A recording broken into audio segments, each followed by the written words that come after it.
అనకాపల్లి జిల్లా నర్సీపట్నంలో Sharan Navratri ఉత్సవాల్ని 25వ ward councillor చింతకాయల రాజేష్ ప్రారంభించారు.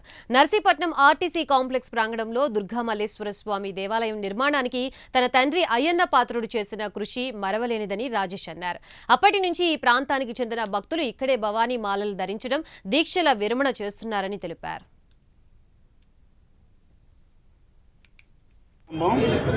ప్రతి మీకు ఇంకో చిన్న విషయం చెప్పాలి. ఈ గుడి కట్టించింది, గుడి దగ్గరుండి కట్టించింది అయ్యనపాత్రుడు గారు. ఇప్పుడు ఉండేవాళ్ళు అందరికీ తెలీదు.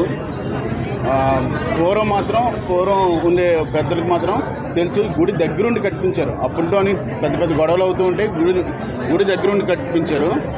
మళ్ళీ ఈరోజు ప్రతి నవరాత్రులు ఈ నవరాత్రుల రోజు ప్రతిరోజు కూడా అమ్మవారు ఒక్కొక్క అవతారంతో దర్శనం ఇస్తారు. సో భక్తులందరూ కూడా ఈ దర్శనానికి వచ్చి కనుల విందుగా చూడాలని చెప్పేసి అమ్మవారిని కోరుకుంటున్నాను. అలాగే ప్రతిరోజు కూడా అన్నదానం జరుగుతుంది. మళ్ళీ ప్రతి లాస్ట్ రోజు వచ్చేసి ప్రోగ్రామ్స్ ఇవన్నీ ఉంటాయి. నేను ఒకటే కోరుకుంటున్నాను, కమిటీ అంటే ఉత్సవ కమిటీని వేసామండి. ఈ ఉత్సవ కమిటీని ఒకటే కోరుకుంటున్నాను, ఏ ఒక్కరు కూడా కష్టపడకుండా ఇలాగా వచ్చి దర్శనం చేసుకుని వెళ్ళిపోయే విధంగా ఉండాలని చెప్పేసి కోరుకుంటున్నాను.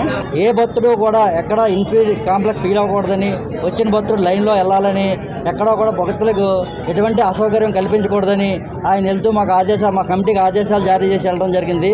దాని పద్ధతి ప్రకారమే రాజేష్ బాబు గారి సహకారంతో ఇక్కడ మేము ఆర్టీసీ కాంప్లెక్స్లో సైట్లో పార్కింగ్ పెట్టాము. అదంతా క్లీన్ చేసి భక్తులు అక్కడ పార్క్ చేసుకుని ఇక్కడ దర్శనం చేసుకోవాలి. అలాగే మన బంకెనకాల చిదంబరం బంకెనకాల కొత్త బళ్ళు పూజల కార్యక్రమం అక్కడ పెట్టాము. అది కూడా భక్తులు యూజ్ చేసుకోవాలని కోరుకుంటున్నాము. అలాగే మధ్యాహ్నం 12 గంటల నుంచి 2 గంటల వరకు అన్న సంతర్పణ ఉంటుంది. అన్న సంతర్పణ కూడా వేలాది భక్తులు వచ్చి అక్కడ అన్నప్రసాదాలు సేకరిస్తారని కోరుకుంటున్నాము. ఈ కార్యక్రమం సహకరించిన ఈఓ గారికి మరియు పోలీస్ డిపార్ట్మెంట్కి, మున్సిపాలిటీ వారికి అందరికీ హృదయపూర్వక ధన్యవాదాలు తెలియజేసుకుంటున్నాను. అన్నదానానికి రోజు 2000 నుంచి 3000 వరకు జనాలు వస్తారు. ఈ సంవత్సరం ఇంకా ఎక్కువ వస్తారని మేము ఎక్స్పెక్ట్ చేస్తున్నాము. ఎంతమంది వచ్చినా మేము ఆఖరి మనిషి వరకు అన్నసంతర్పణ చేస్తాము. ఏ మనిషి కూడా అన్నం లేదనకుండా మేము అన్నసంతర్పణ చేయడానికి మేము రెడీగా ఉన్నాము. భక్తులకు ఎటువంటి అసౌకర్యాలు కలగకూడదని స్పీకర్ గారు ఏ విధంగా ఆదేశాలు జారీ చేశారో ఆదేశాలు కానీ చూసా తప్పకుండా మేము పాటిస్తాము. ఆయనకి కానీ ఆయన కుటుంబ సభ్యులు కానీ ఎటువంటి మాట రాకుండా మేము అన్ని సదుపాయాలు చేస్తామని చెప్పి మా ఉత్సవ కమిటీ తరఫున మేము హామీ ఇస్తున్నాం.